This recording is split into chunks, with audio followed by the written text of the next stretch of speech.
পড়াশোনা বেটার নাকি content creation? পড়াশোনার কোনো অল্টারনেটিভ নেই। শিক্ষা জ্ঞান এটা মানে আজকের জন্য বা 100 বছর পরও একই থাকবে।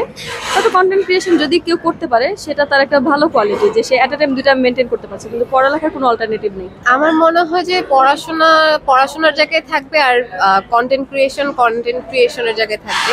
পড়াশোনার যে গুরুত্বটা আছে বা পড়াশোনার কোনো অল্টারনেটিভ নাই। সো পড়াশোনার কমপ্লিট করে তারপর যদি আমি সময় পাই তাহলে আমি কন্টেন্ট ক্রিয়েশনের দিকে যাব।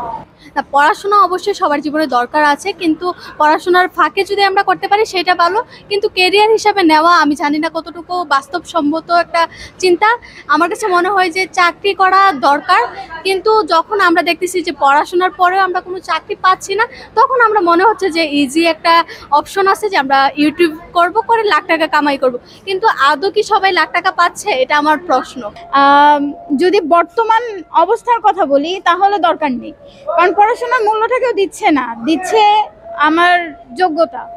যেখানে কন্টেন্ট ক্রিয়েট করে আমার কথা বলা, কমিউনিকেশন, সমস্ত কিছু যোগ্যতা বাড়ছে, পড়াশোনা করে কিছুই হচ্ছে না। দেখা যায় বই পড়ছি, বই পড়ে আমরা মানে মৌমাছির মতো মধু গিয়ে হচ্ছে বমি করে ফেলা, এরকমই বই পড়ছি, পরীক্ষার খাতায় গিয়ে ফেলছি, কিন্তু ওগুলো আমাদের বাস্তব লাইফে কোনো কাজেই আসে না। আচ্ছা, অনেকেই পড়াশোনা বাদ দিয়ে শুধু কন্টেন্ট ক্রিয়েশনের দিকে ফোকাস দিচ্ছে, এই দিকটাকে আপনি কিভাবে দেখেন? তা আমি যেভাবে দেখি তাদের কাছে আমার কোয়েশ্চেন, যদি সামহাও এখন বাংলাদেশে ফেসবুক ব্যান হয়ে যায়, যেমন এটা হচ্ছে নর্থ কোরিয়াতে ফেসবুক চলে না, যদি সামহাও আমাদের দেশে হয়ে যায়, দিন শেষে তারা কি করবে?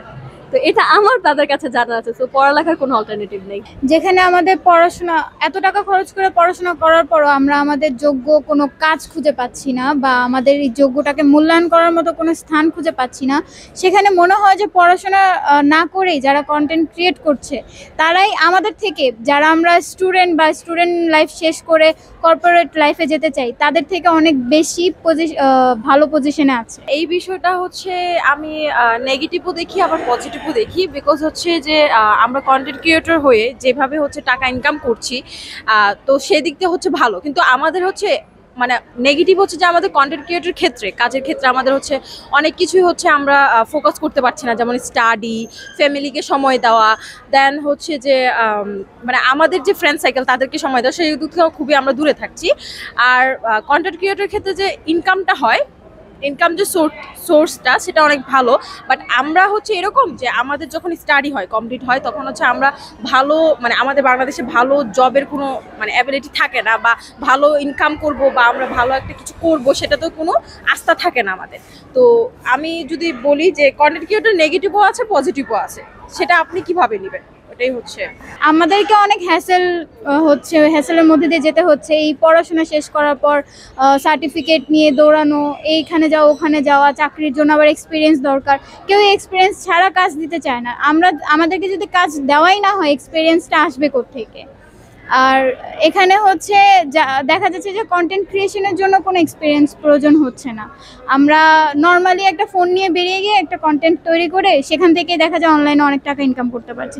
তাহলে এত দৌড়াদৌড়ি করে, এত কষ্ট করে, সার্টিফিকেট দিয়ে, পরীক্ষা দিয়ে, ভাইবা দিয়ে, এত কষ্ট করে চাকরি পেয়ে, তাও আবার আমাদের মানে আমাদের যোগ্যতা অনুযায়ী বেতন পাওয়া যায় না।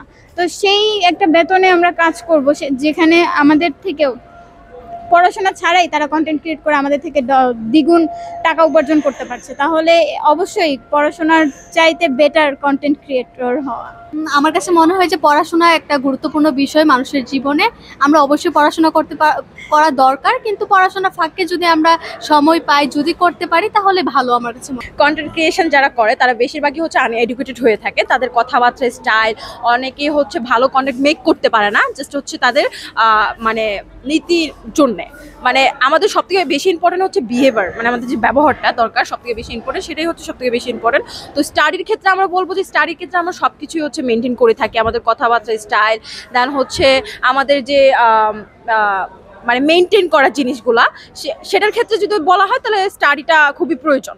মানে কন্টেন্ট ক্রিয়েটর ক্ষেত্রে স্টাডিটা খুবই প্রয়োজন, বিকজ আমাদের দেশে হচ্ছে খুবই মানে অনেক কিছু কন্টেন্ট ক্রিয়েটর আছে যারা হচ্ছে মেক করছে কন্টেন্ট, ঠিক আছে, বাট কোনো রকম হচ্ছে লিমিটেশন নেই, লিমিটেশন ছাড়াই হচ্ছে যারা মানে যেরকমই হোক সেরকমই কন্টেন্ট মেক করে থাকে। বর্তমান সময়ে অনেকে কন্টেন্ট ক্রিয়েশন করে আসলে লাখ লাখ টাকা ইনকাম করতে পারছে, এটা একটা অনেক ভালো ক্যারিয়ার অপশন। তো আপনি আসলে তথাকথিত চাকরি করবেন নাকি কন্টেন্ট ক্রিয়েশনটাকে বেছে নেবেন? আমি আসলে এখনো ঠিক ওভাবে বুঝে উঠতে পারছি না কি করব। কিছুদিন আগে ভেবেছিলাম যে ইউটিউবিং করি বা কন্টেন্ট ক্রিয়েশন করি, কিন্তু বাংলাদেশে কন্টেন্টের যে কেলেঙ্কারি হচ্ছে, সবাই ক্যারিয়ার নিয়ে আগাচ্ছে একভাবে কিন্তু পেজ উড়ে যাচ্ছে বা বিভিন্ন ধরনের সমস্যা, এই দিকে একটা ঝুঁকি মনে হচ্ছে। অন্যদিকে যদি চাকরি করি, হ্যাঁ চাকরিতে অনেক নিশ্চয়তা রয়েছে, কিন্তু প্রাইভেট ফার্মে যে কোনো সময় আমরা ফায়ার্ড হয়ে যেতে পারি, যেমন করোনার মাঝে হয়েছিল, সবার চাকরি চলে যাচ্ছে। তো আসলে কি যে করব এটা নিয়ে আসলে অনেক দ্বিধাদ্বন্দ্বে আছি। আমি এখন ফাইনাল ইয়ারে, তো আমি বলতেও পারছি না কি করব। Let's hope for the best.